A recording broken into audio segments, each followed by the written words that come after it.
Welcome all to a game I've been dying to play. Metroid Fusion. Now, how do I do this? Now, this is a game that I've been dying to play ever since I started my channel, just because, just Metroid stuff in general is just my forte. I loved the original Metroid. I loved Super Metroid when I got to play it a couple years back. And then when Metroid Primes came out, oh my god, I lost it. Those were the best games I had ever seen in my life.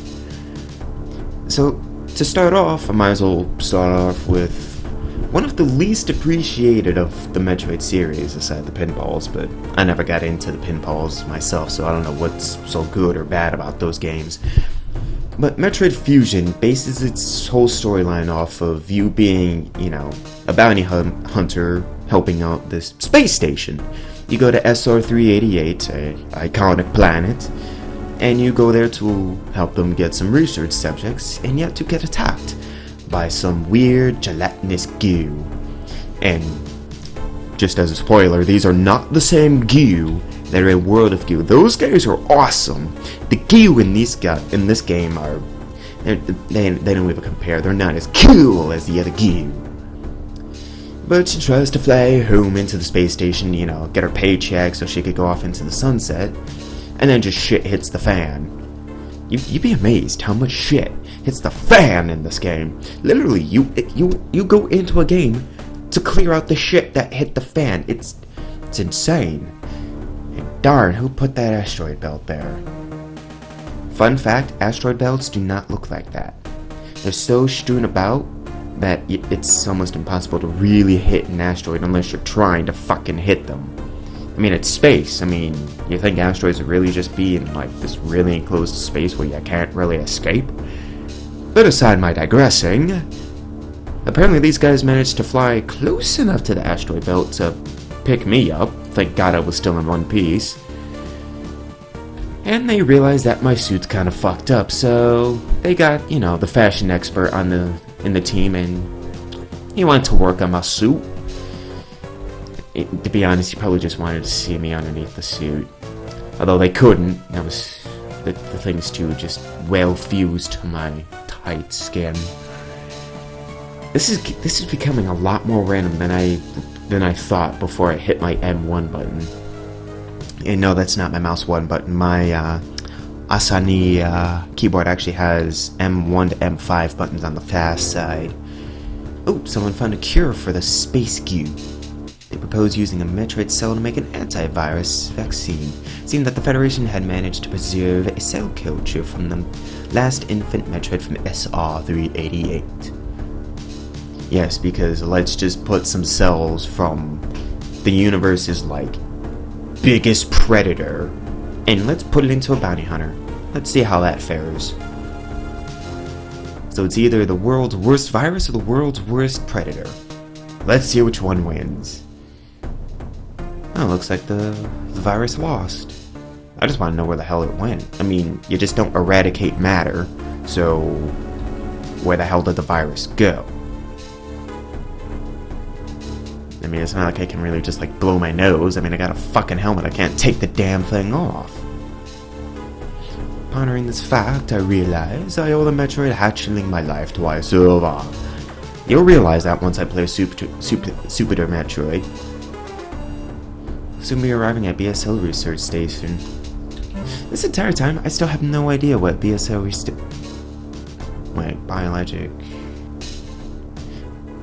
Biologic Space Labs. It actually tells me right there. I was looking off in the corner, right at my recycling bin icon. And then I look over and it's just put in plain text. This is the name of that place. Remember it. It might become relevant. It really won't. I mean, honestly. Not much of this game is really relevant. I mean, the game kind of holds your hand throughout the entire thing. It's a mockery to Metroid games from the fact that it doesn't really let you explore until the very end of the game. In which case, it's kind of might as well get all those stuff I lost. But it makes up for the fact it's a really fun game, and if you can sequence break it, it's much more fun. Unfortunately, the game is designed so that every power-up is chronological, rather than every creature having their own pre-programmed item that gives you its pre-programmed ability. Instead, everything is just sent chronologically, so when you get this ability, it gives you the next one in its list. So actually, sequence break in this game is next to impossible. You just become a little bit more powerful as you go along. Though there is one spot in one sector of this game. There are 7 sectors, sectors 1 through 6, and then the main deck. But in Sector 4, there is a spot where you can actually sequence break. And the creators of the game actually put it in the game to, like, show you, like, yeah, you sequence braked, congratulations, you're not a complete waste of time. Now let's see if I can actually remember how to play this game. It's been a little time. I actually tried to record this once, and it for lack of better words, it was just awful. Just awful. Like, I was just talking about the game. It was horrible. I'd almost wish I hadn't even started the episode. I mean, if you guys feel so inclined, I can upload the 2 episodes, like, condense them down into one, and then show you guys what was so awful about it. But, unless people actually care to see, you know, beta videos from a Let's Player, I'm not gonna upload it. It's far too unprofessional for me to upload failed experiments. But you can't really start a Let's Play without a couple failed experiments here and there. Unless it's Terraria, in which case I couldn't give 2 shits if it was a failed experiment or not. As for the size and length of these videos, these will stay to be about 10 to 15 minutes, just because it's a short game. So I want to, you know, honestly, I just want to string this out for as long as I can, until I can get more longer games to play. Because the next games I intend on playing are like SMBX Finish Project, and then there's Super Metroid, and then there's this weird game called, honestly I can't remember what it's called. It's like Rosu Stilte or something like that. It's some Mega Man Tohu mix. But yeah, if I end up going through these dialogue sequences a little bit too fast, I am incredibly sorry. It's just I've played this game at least like 30 to 40 times. It's pretty much like my go-to game if I ever get grounded. Ironically, I haven't grounded in a couple years, so I haven't even touched this game. I pretty much set the little Game Boy cartridge in like this little plastic case, and I just kind of left it there. It won't ever collect dust, it just kind of sits there. But it's allow you to replenish health and restore weapons. Pretty much, in a nutshell, those green goop, collect them, you gain health and restore weapons. They can't hurt you anymore because the Metroid vaccine makes them completely invalid. I have a Metroid vaccine, your virus is invalid. Pretty much. To use that stupid meme or meme that's going around. I go through these way too fast. I promise I'll slow down. Already detecting massive biosigns. Just say that there's something in there. Stop trying to be all smart on me. Just say there's shit there. Go kill it. You can't really exterminate an X. Survival is extremely low. The Federation needs you alive and on board their service. Is your objective clear? Yep.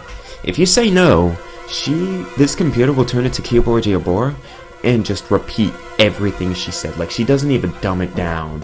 She will literally explain everything over again. It's horrible. At least with Keyboard Jabor, you can skip through everything. But with the computer, it goes at the same exact speed over and over and over. No matter what you do. Let's go over here and kill some scientists. Yes, there's a dead scientist right there.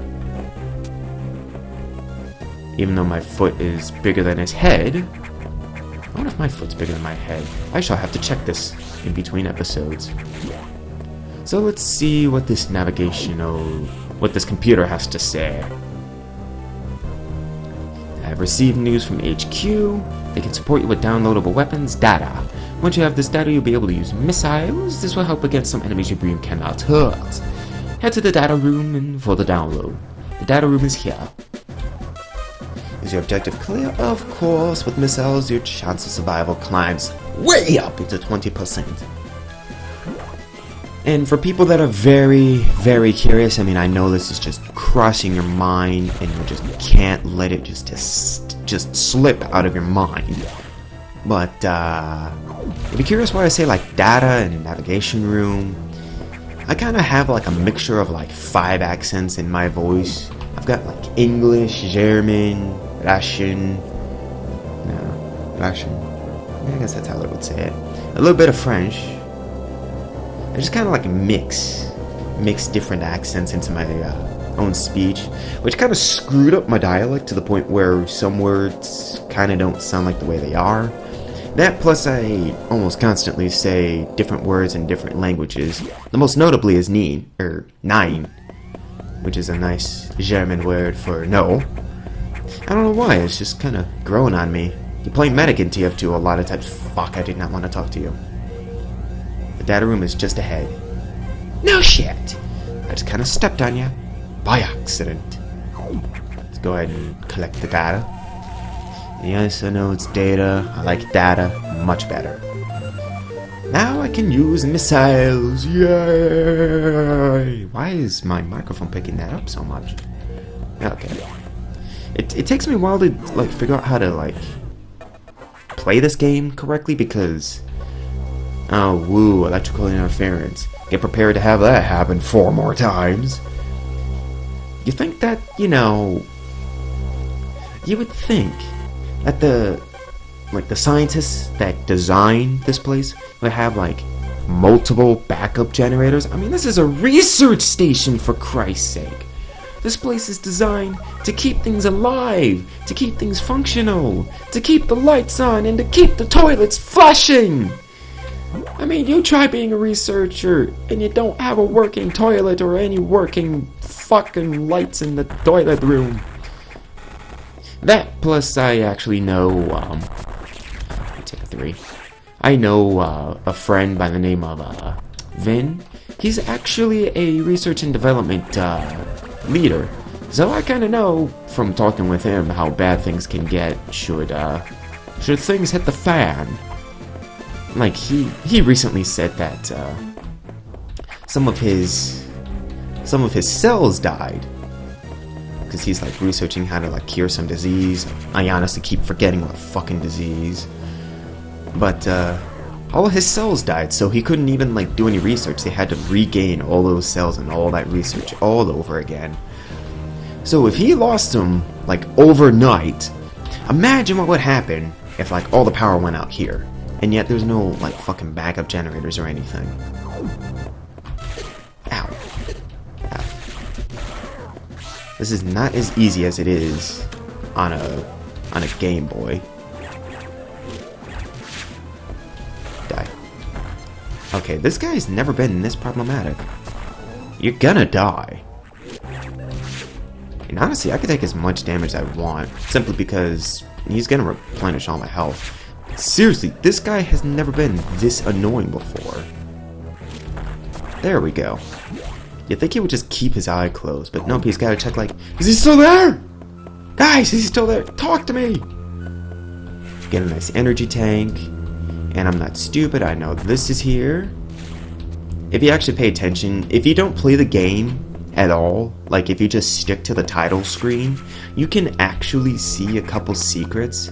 And this extra room right here is shown on the map in the secret area. So let's just go ahead and fight this boss. Arachnus X. An X mimicking Arachnus. He's not much of a problem, to be honest. He's kind of easy. Granted, if you don't, you have to cling onto the walls in order to avoid him. And if you don't click off in time, he'll pretty much just knock you off. Oh, so you take 14. Ow. Ow. Your pathfinding's a lot easier, A lot more in depth than I thought it would have been. Considering this is just the first one, I figured it would be, you know, easy. But Arachnisex lets you morph into a little ball, so now you get to become a marble. Marble powers go! But yeah, I really hope you guys enjoy this game as much as I enjoy Let's Playing it and playing it. Simply because this game is just to die for. I mean, if you got a Game Boy, I recommend, like, going to a store and getting this. I mean, granted, I haven't seen, like, a single Allied Record Exchange that even has this game anymore. I imagine this game is probably pretty rare simply because, you know, it was a good game. Not many people like me want to pass up the chance to play this at their heart's content. But you can easily get emulators on coolrom.com and, you know, get whatever, you know, suits your needs.